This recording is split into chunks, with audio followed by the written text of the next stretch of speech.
on what particular issue did I look to into the country, I'll put that on the side. Mine is to ask questions that you and I need to ask the government. We do have a government in place that is saying that they're going to prioritize the payment of pending bills. Good. Tick. That is really good. We need it to spur the economy. Fine. Then you go back and ask yourself the question, what were the pending bills that President Kenyatta's government left in place? 500 billion. In other terms, or in scarier figures, that is 1 trillion, half it. Now that's it's a lot of money. Then, we have a government that is telling you in the first 100 days, we're going to settle the pending bills. Remember, it is the 51st day, they have not settled it. So you're wondering how they're going to do it. Then the deputy president sort of hints on how they expect to do it. He comes in and says, we are going to float a bond, another calling it a pending bills bond of 500 billion shillings. That is how they're going to start paying these pending bills. But then again, you ask yourself the question, is that right? Because then if you float, probably, we've not known the terms of the bond, if you float a 10-year bond that is supposed to help you pay these pending bills, essentially you're saying, this problem, I want to push it to the next government. That's how you look at it. But then again, that's not even the question, because then, yes, if anybody did business with the government, they gotta get paid. But then let's look at what the Public Finance Management Act 2012, an act that we put in place to avoid issues like pending bills. What did it say? We're not going to go into details, but I'm going to read for you the last objective of the Pending Bills Act, of the PFM Act in the new constitution. Yes, I'm going to use that word, new constitution. It says, it has been put in place to eliminate the Western corruption in the use of public assets. Then he goes on to say, before, as a devolved unit or as a government agency, before you start spending, you gotta have that money. It's gotta be provided for. So the question is, all these government agencies who decided we're going to spend money that we do not have, or we're going to spend this money and not pay within 90 days as stipulated within the PFM Act, where are you? Why aren't you as a government then going back and looking at where these pending bills are coming from? Ask whoever broke the law. It's an act in place. It's the law. And I asked them, can we get these monies that you spent, but you decided not to pay? I'm asking that question because the president is saying we got to cut down expenditure by 300 billion. But then on the side of that, you want to float a bond of 500 billion to spend money that was already budgeted for, and according to your books and law, was supposed to be paid for. Listen, I'm not an economic expert. I'm just asking a question. Maybe we should ask that question together. This is Look Up Business. My name is Simba Kiage. We are live at Lookuptv across all your social media platforms. Just before we get started, let's look at the business desk and see some of the headlines that are making center stage today.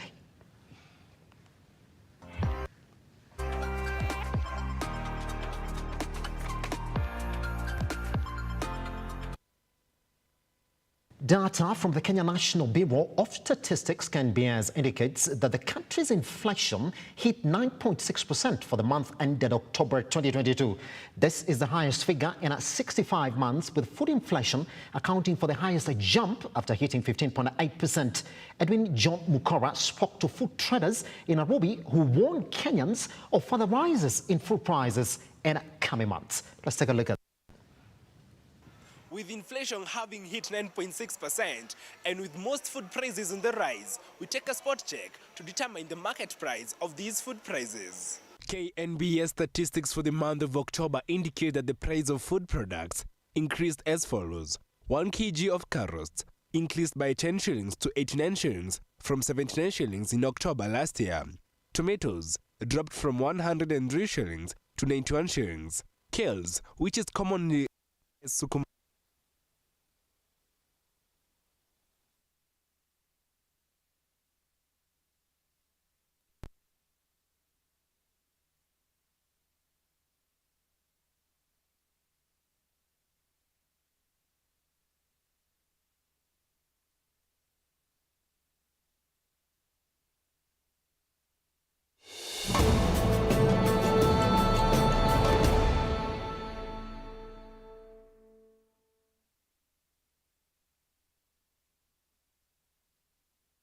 Vera Beauty and Fashion College is focused on being the leading technical and vocational training institute in the region.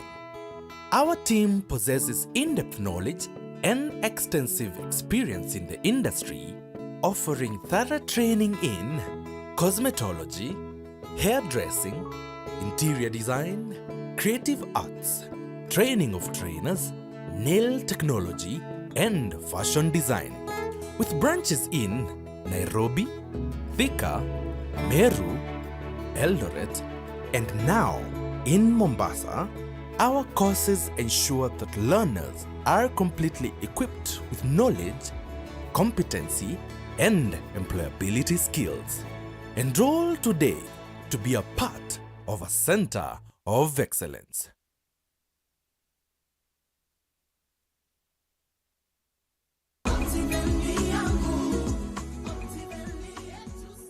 Hi there, good morning, good afternoon, good evening from wherever you're watching us from. My name is Maki Wambogo, Sales Manager, Lookuptv Real Estate, and I'm here at our head office, Absa Towers, located at Rochester Street.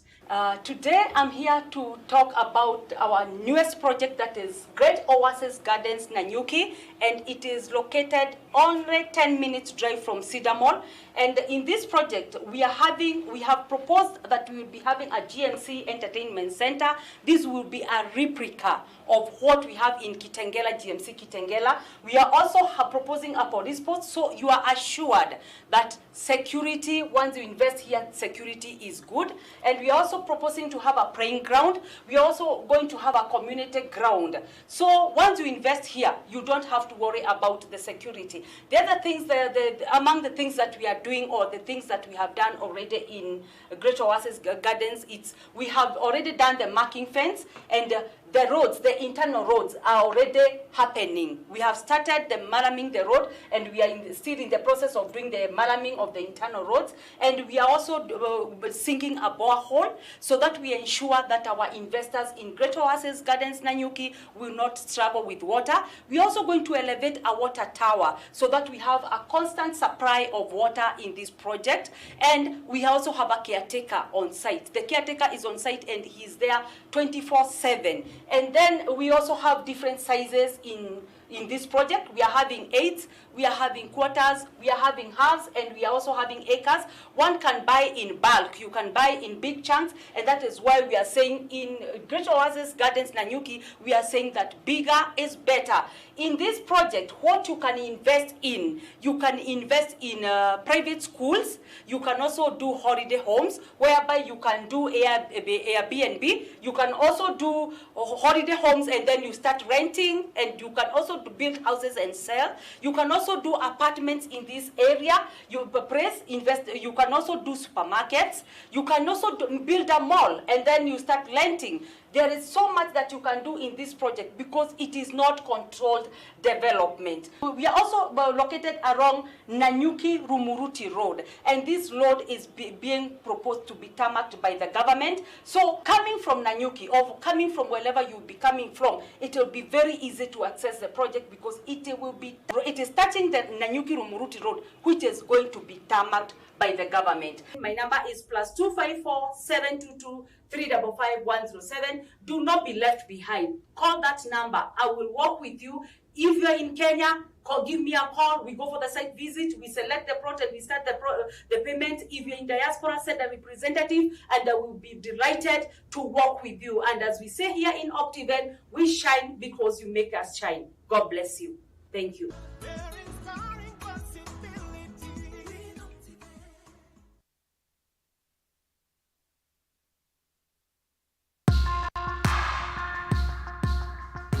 Born a man, the society bestows tough responsibilities upon you.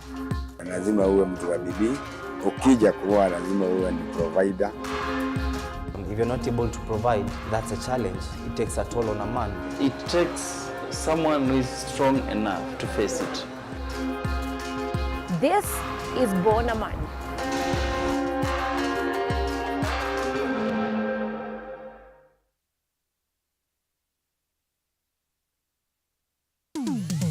Hapa kazi tu inaendelea kuwasaka na kuwatambua wale ambao wanafanya kazi extraordinary na zile kazi za kujituma. Biashara yote unaambiangwa, as long as you have a plan, you can do it. Our service is about kufurahisha the customer.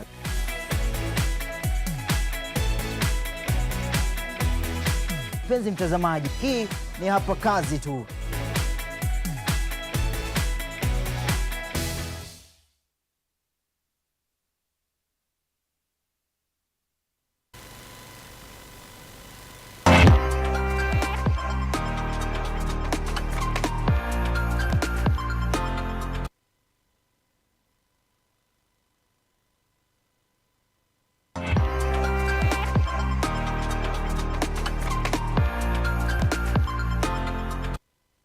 Apologize for that short technical hitch. Now, data from the Kenya National Bureau of Statistics (KNBS) indicates that the country's inflation hit 9.6% for the month ended October 2022.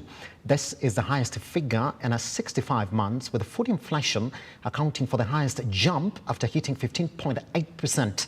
Edwin John Mukora spoke to food traders in Nairobi who warn Kenyans of further rise in food prices in coming months. With inflation having hit 9.6% and with most food prices on the rise, we take a spot check to determine the market price of these food prices. KNBS statistics for the month of October indicate that the price of food products increased as follows. 1 kg of carrots increased by 10 shillings to 89 shillings from 79 shillings in October last year.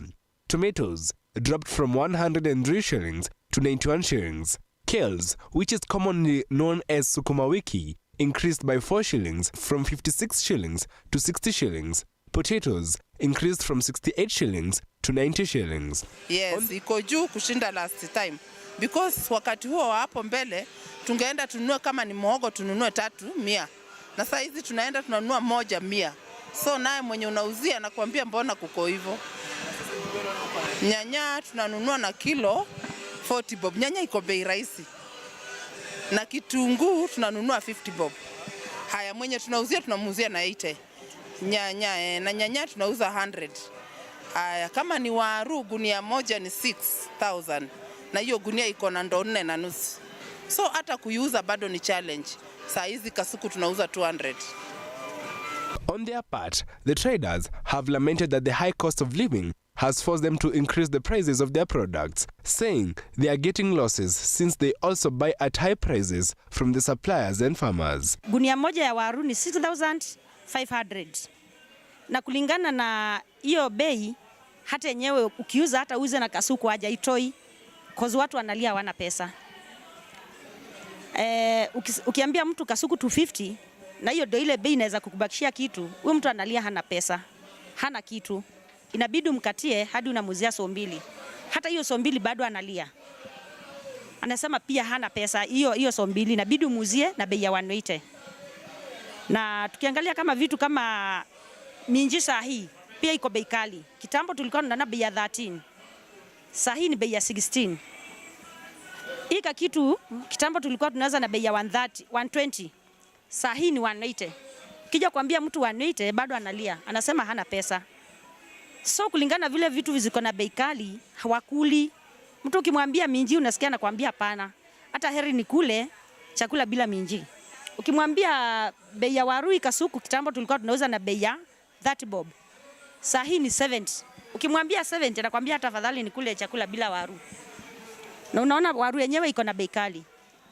In addition, the traders are counting losses as their products, especially fruits, are rotting easily for the lack of customers who are also lamenting lack of money due to the high cost of living.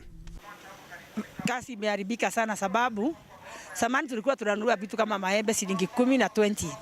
Saa hii kwenda kwa soko unanunua embe moja shilingi 25. Unajaribu kuiuza inashinda kuuza. Mandizi saa hii tulikuwa hata mimi nalindanga mandizi. Lakini saa hii mandizi unalinda haina bei na imeongezeka zaidi na nikuoza inaoza customer hakuna. With prices of basic food items having increased compared to the same time last year, traders are now asking the government to intervene and save the situation. For Lookuptv Business, I'm Edwin John Mokora. Moving on, days after opposition leader Raila Amolo Odinga called out President Ruto's government on their planned taxation drive in the country to fund a government business, Kenyans have joined in the song by calling on President Ruto to spare them from the high taxes owing to the current high cost of living. Sandrina Mwende sampled some of those opinions. Let's take a look. In the most recent report by the Kenya National Bureau of Statistics, inflation hit 0.6% increase in October. Here at Lookuptv, we went out to talk to citizens on how that has affected them and the cost of the economy. Ile changamoto tunaona ni kwa bei. Kwa bei. Sasa hata kwa kasi inakuwa ngumu sana. Kwa sababu kila kitu ukinunua kukuja kuuza bado wanakwambia ile kasi yenye tunafanya kama hii avocado hii moja kwa kuhesabiwa ni shilingi 30, lakini ukikuja ukiuza 40 watu wanatoroka kwa sababu ya uchumi vyenye iko, uchumi vyenye imepanda. Mimi ni mkaaji wa Kikuyu. Shushaina mkubwa sana wa hapa Kikuyu, lakini young and toughest. Na kulingana na venye kuko, maisha iko juu. Maisha iko juu sana. Kwa sababu unga imepanda sana. Unga imepanda. Sasa tunainunua 200. Na ukiangalia juu bana, ukinunua unga 200 juu hata utabakisha zako za mfuko bana. Na cheki. Naitwa Hana Wanjiro na mimi ni mwanabiashara. Sasa hii biashara imekuwa we are just struggling. Yani si kama hapo kitambo. For now kama ni mchele tulikuwa tunabai 80 bob, now unakuta unauziwa 110. Unaona sasa imepanda. Kwa kila kitu imepanda because of taxes, at taxes imepanda. So we are struggling. Well, these are some of the sentiments that Kenyans have aired in regards to taxation and inflation and how the ripple effect has affected them. Reporting for Lookuptv Business, Sandrine Mwenda, Kikuyu, Kiambu County.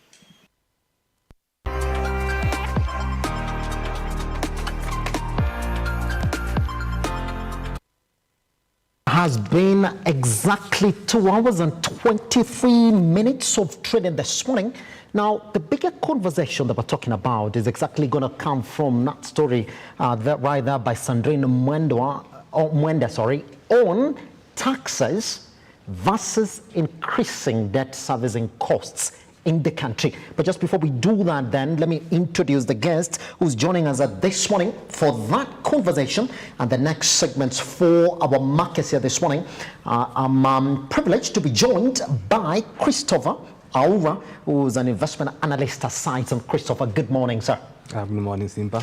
Happy to have you around. Let's jump on that particular note then into exactly how the markets did open this morning. And that means that we have to go all the way back to how they closed yesterday. Try and look whether there are a couple of surprises and new entrants into the list that we check right here on a Lookuptv Business. On that note, let's begin on the gainers this morning and see exactly where we do have a couple of surprises on it. Could we look at it? I'm just waiting for those numbers to appear right here so that we could get into them as well this morning. Do we have them? Yes, indeed, we do have them.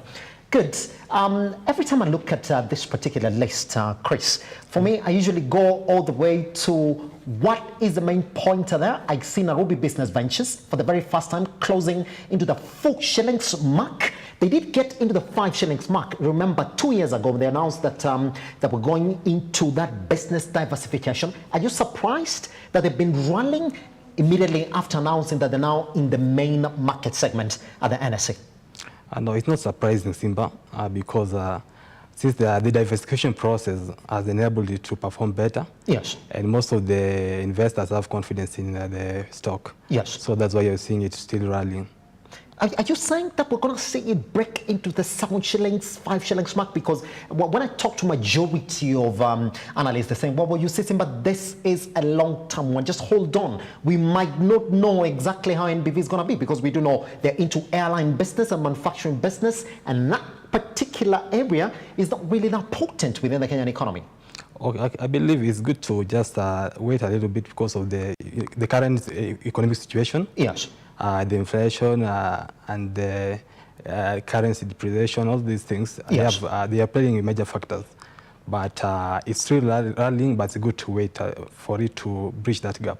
Pretty much. Yeah. Let me talk to you about Sanlam. Every time I see an insurance stock in the top gainers, I keep on saying hot and cold. That might not be a particular indication of how that particular industry is performing under the financial services sector. Could you talk to me about what will make about Sanlam being among the top gainers from yesterday's closing?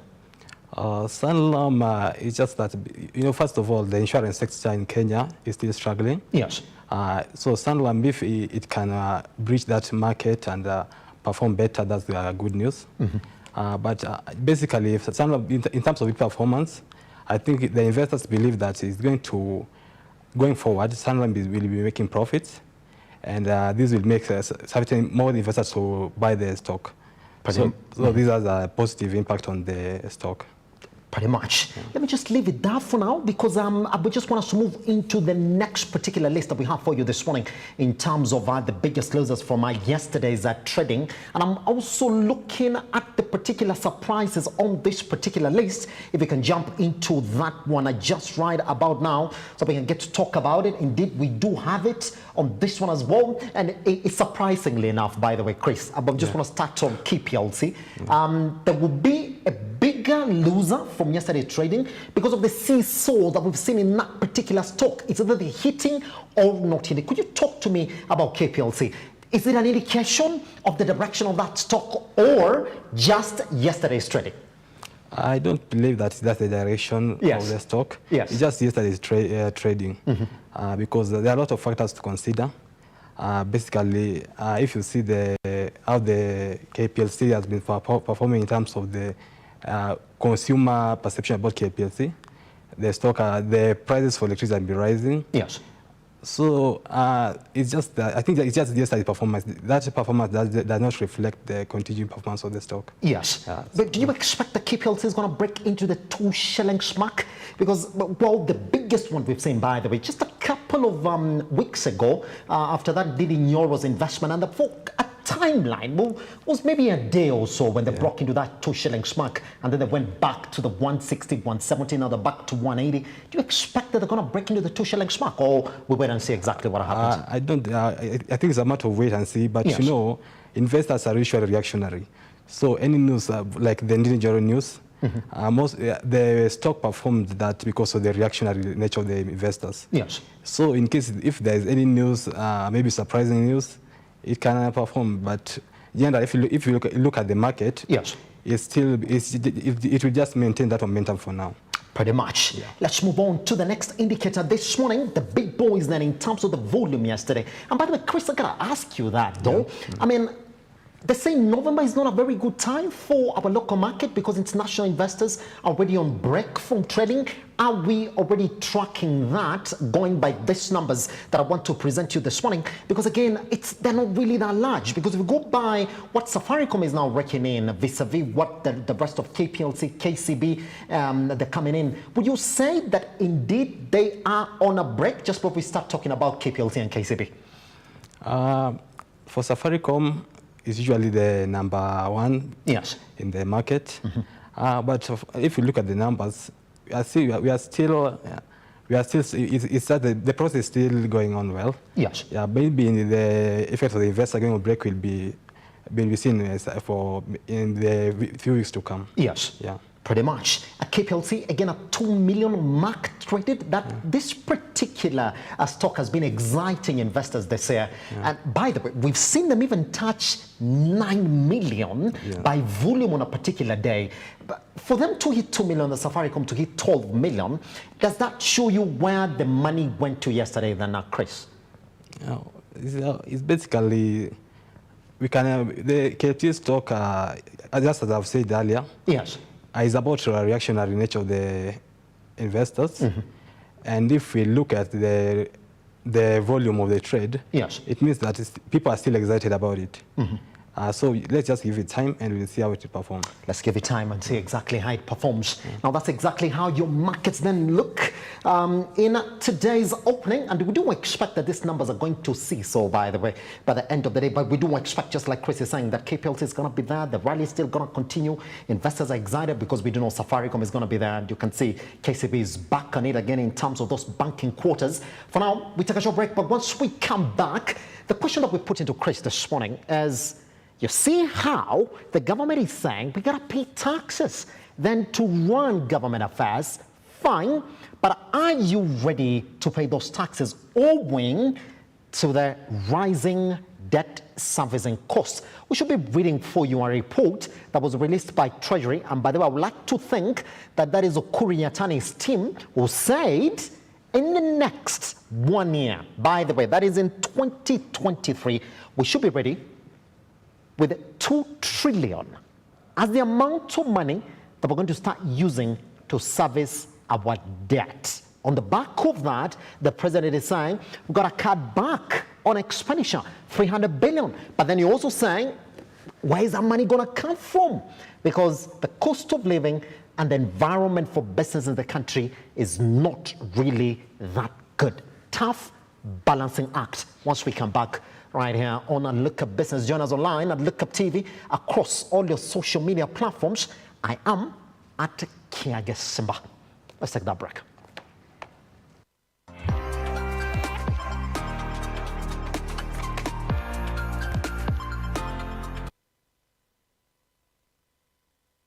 Vera Beauty and Fashion College is focused on being the leading technical and vocational training institute in the region. Our team possesses in-depth knowledge and extensive experience in the industry, offering thorough training in cosmetology, hairdressing, interior design, creative arts, training of trainers, nail technology, and fashion design.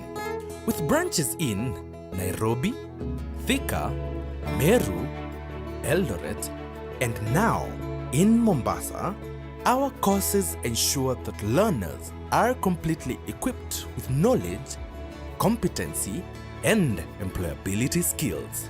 Enroll today to be a part of a center of excellence.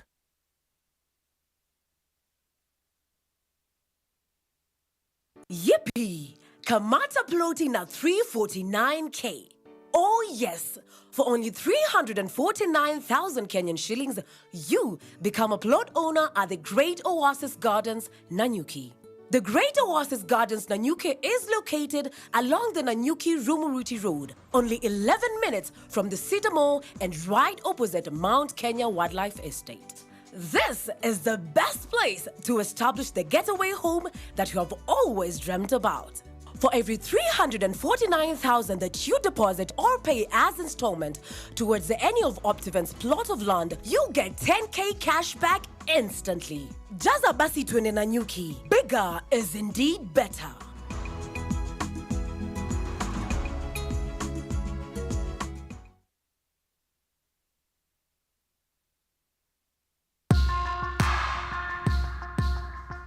Born a man, the society bestows tough responsibilities upon you. Lazima uwe mtu wa bidii. Ukija kuoa lazima uwe ni provider. If you're not able to provide, that's a challenge. It takes a toll on a man. It takes someone who is strong enough to face it. This is Born a Man.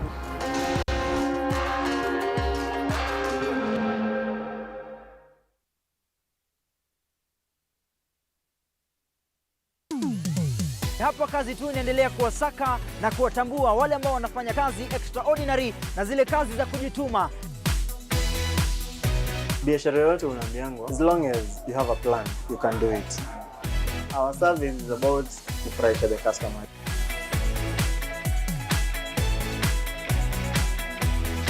Mpenzi mtazamaji, hii ni hapa kazi tu.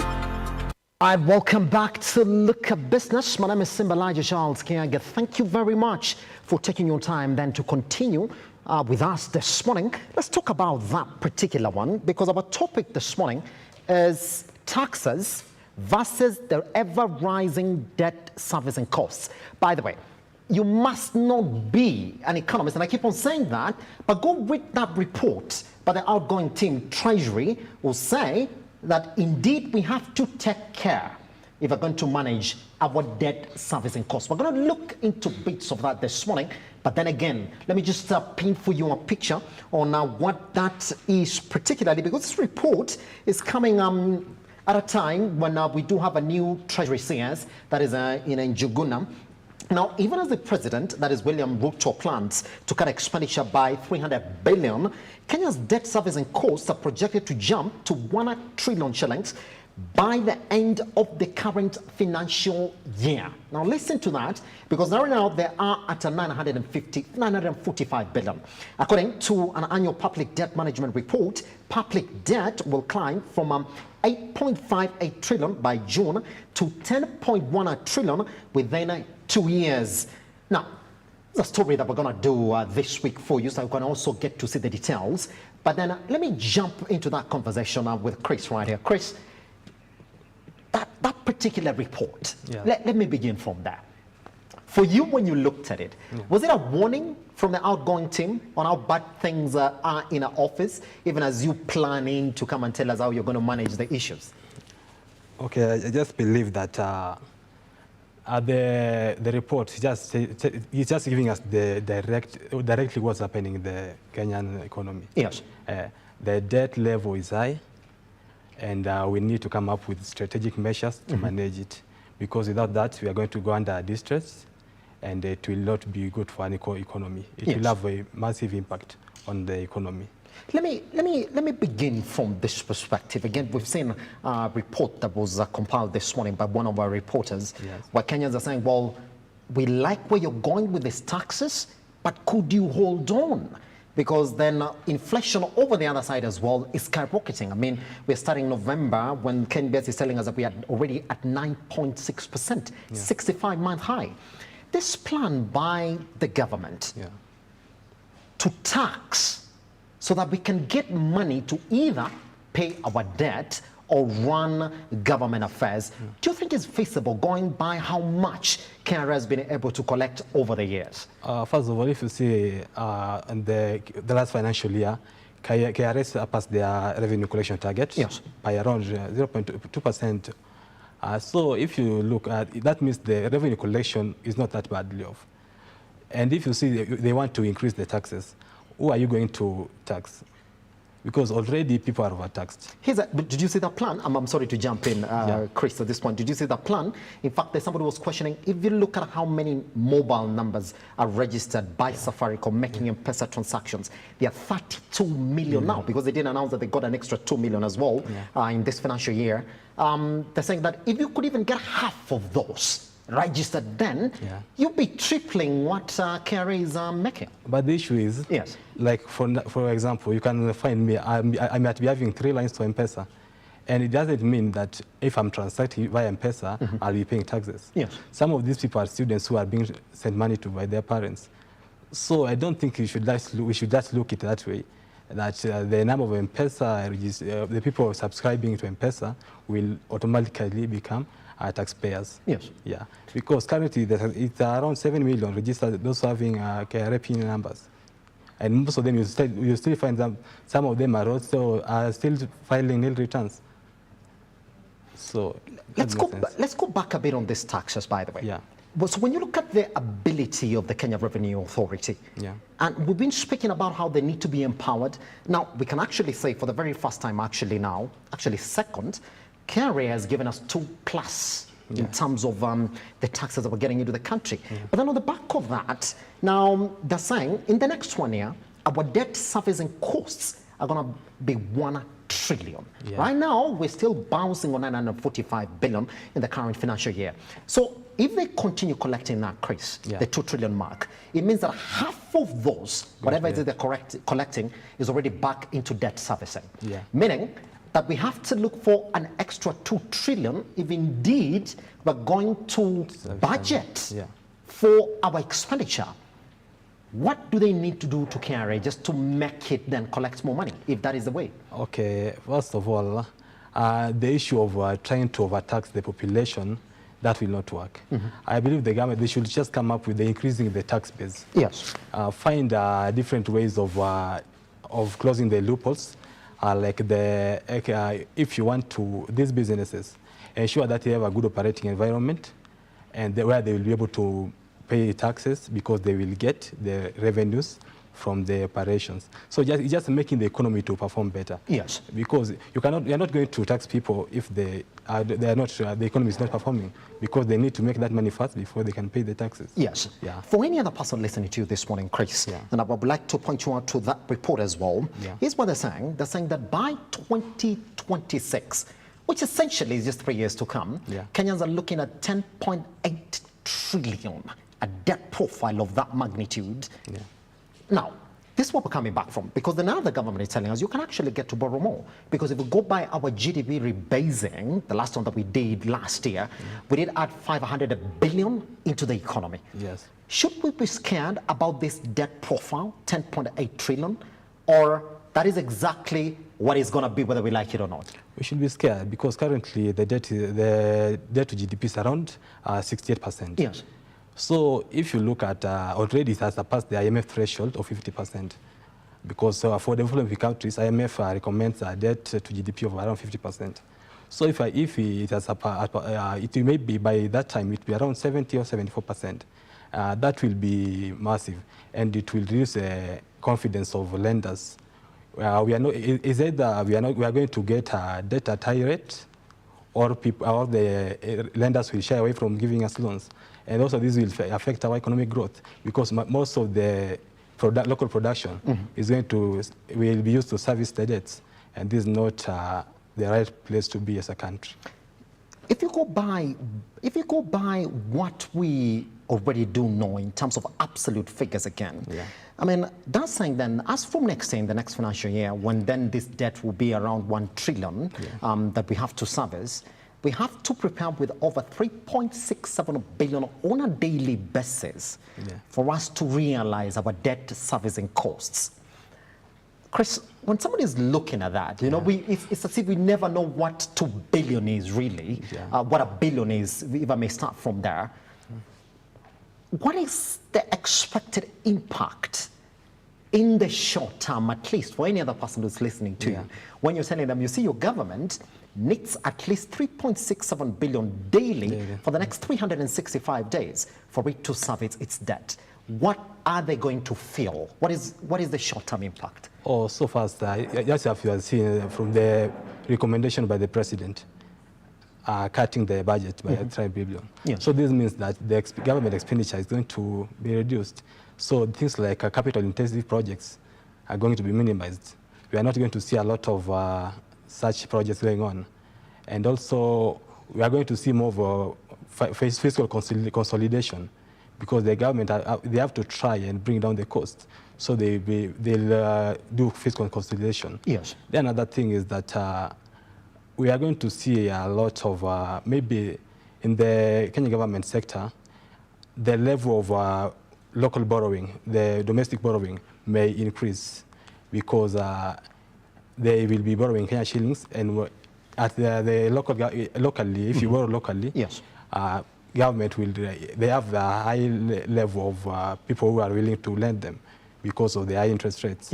So we are going to see high local borrowing, and reduced expenditure mainly on the capital intensive projects. Yes. So that will be an impact for the short term. It's a good thing that you're talking about that particular area for borrowing. Yeah. And we've seen exactly what the government has been doing. It's two questions in one, Chris. Yeah. We've seen exactly what is happening in the international market. I mean, interest rates are going up all over. In fact, to the point that Kenya was outpriced out of particular Euro bonds that they floated because they were like, well, these interest rates are way out. We don't have to go there.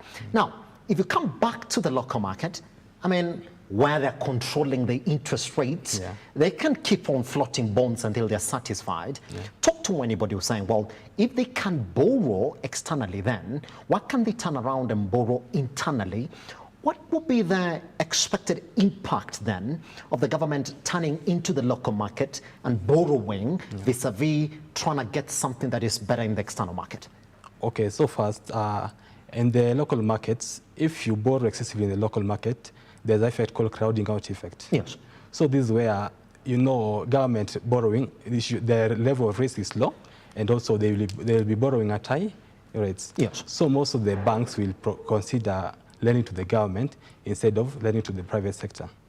So this will also have a negative impact since the private sector credit will be reduced. But again, if you borrow locally, the government has control over it and will be paying in Kenya shillings. This will be an advantage compared to external borrowing, where you'll find that 68% of the external debt are dollar denominated.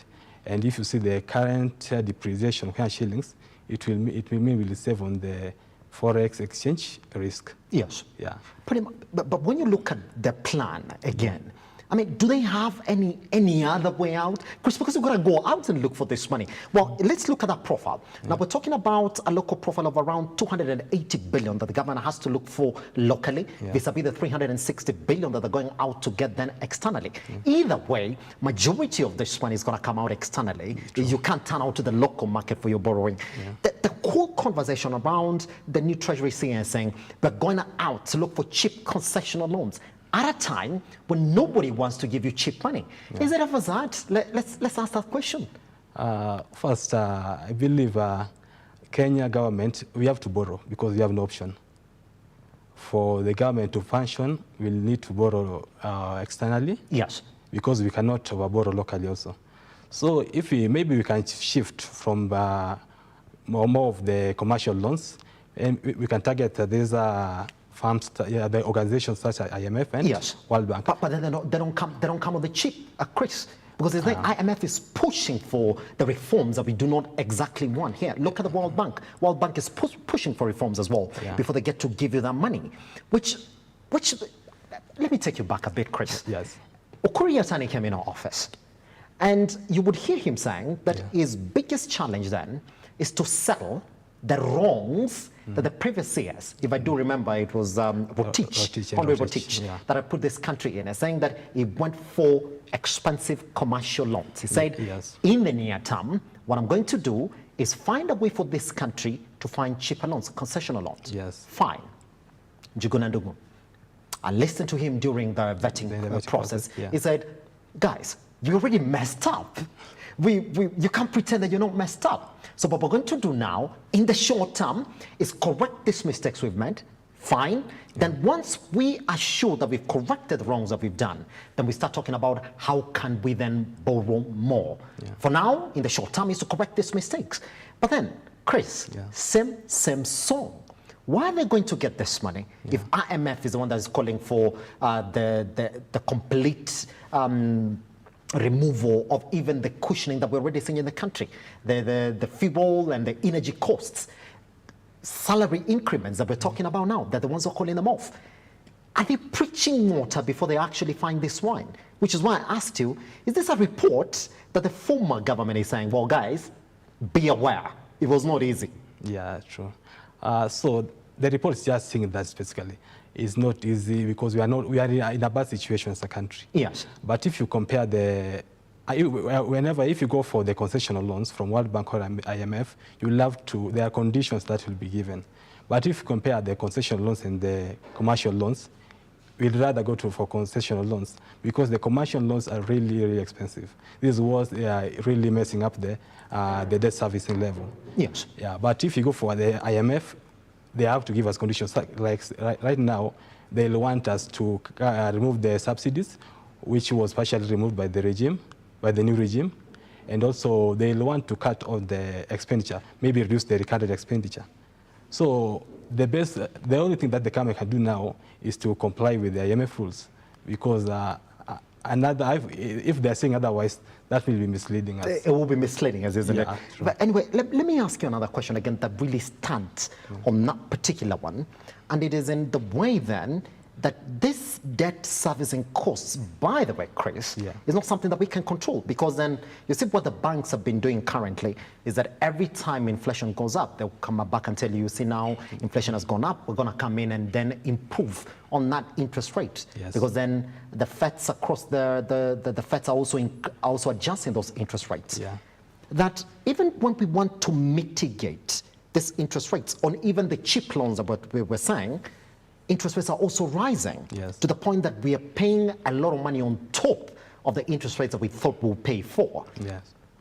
Is that something that Kenya can mitigate, Chris? And how?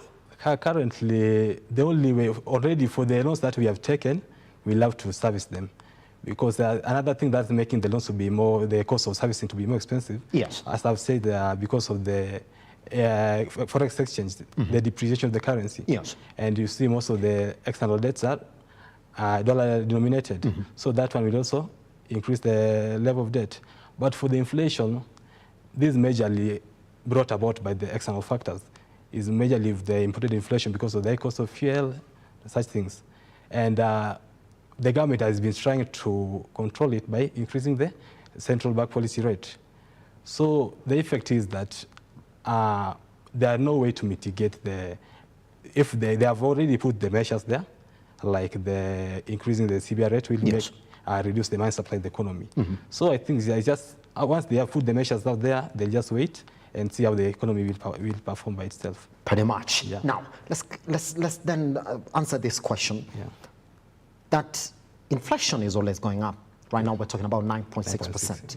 And I did listen to also Njuguna Ndongo as well, saying that, guys, you cannot really overtax an economy that is not performing. That you got to think about the economy first before then you start taxing this particular economy. But on the other side, there is cut down expenditure, improve on tax collections. Do you think it's going to be possible, Chris, to have two premiers who both want something to happen at a time when it looks as if they're speaking different languages? One is saying, cut on expenditure, improve on tax collections, fine. The other one is saying, you can't tax an underperforming economy. You got to take care of the economy first before you start taxing it. Is that a balance that is going to work? Okay, first, I agree with the Njuguna on the taxation. The economy is on its knees.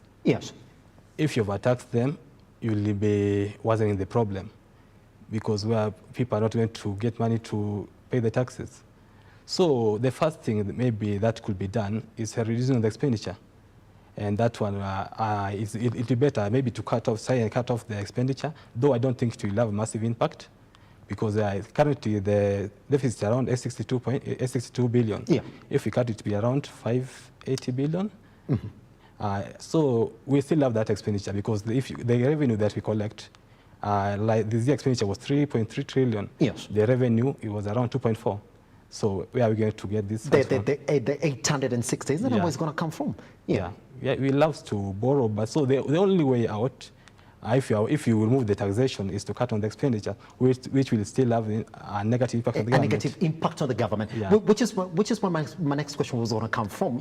When they say, let's cut on expenditure, which as a measure of fiscal austerity in the country, the expected impact is that there's going to be declined development in the country, because we do know our economy, by the way, in terms of its development, it is government driven. It's true.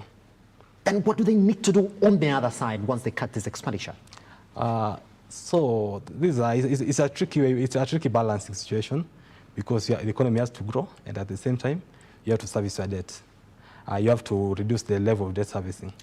So maybe for the government, maybe what they can do for the existing loans, maybe for like the concessional loans with the IMF or the World Bank, they can talk about, they can engage them in terms of maybe if they can refine they can take the maturity period, they can extend it to a longer period, because so that the government can reduce on the level, the cost of debt service for the short time.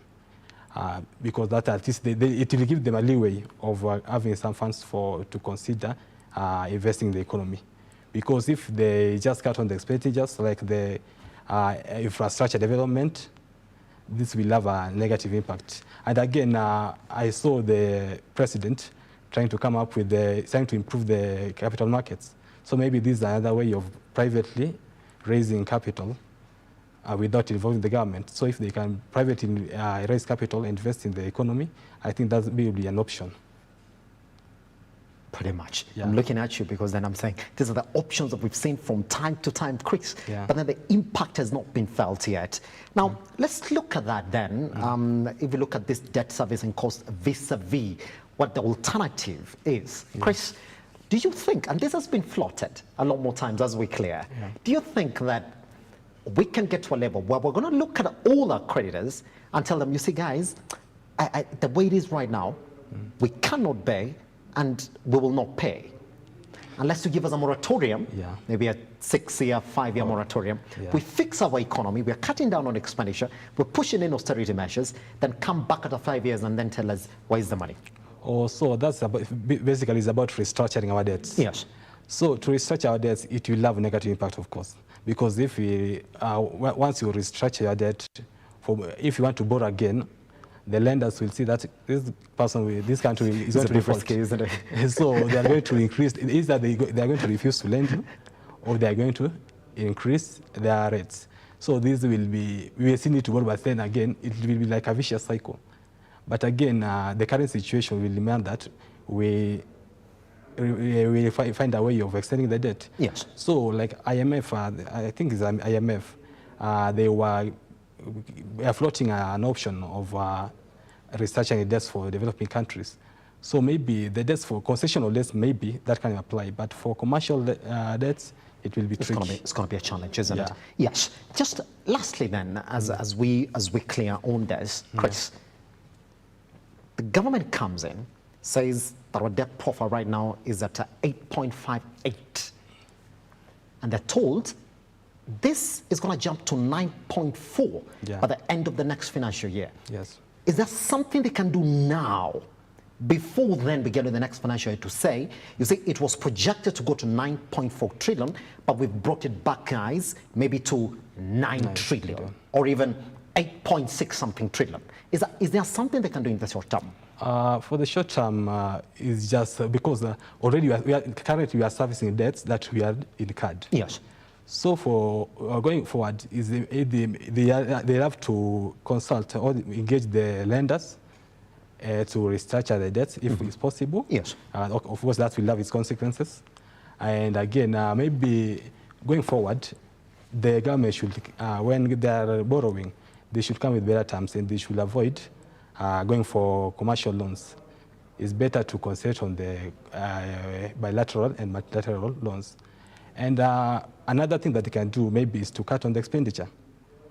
That has been proposed by the president. Yes. Because that will be, at least that will be, we'll see an immediate reduction in the expenditure.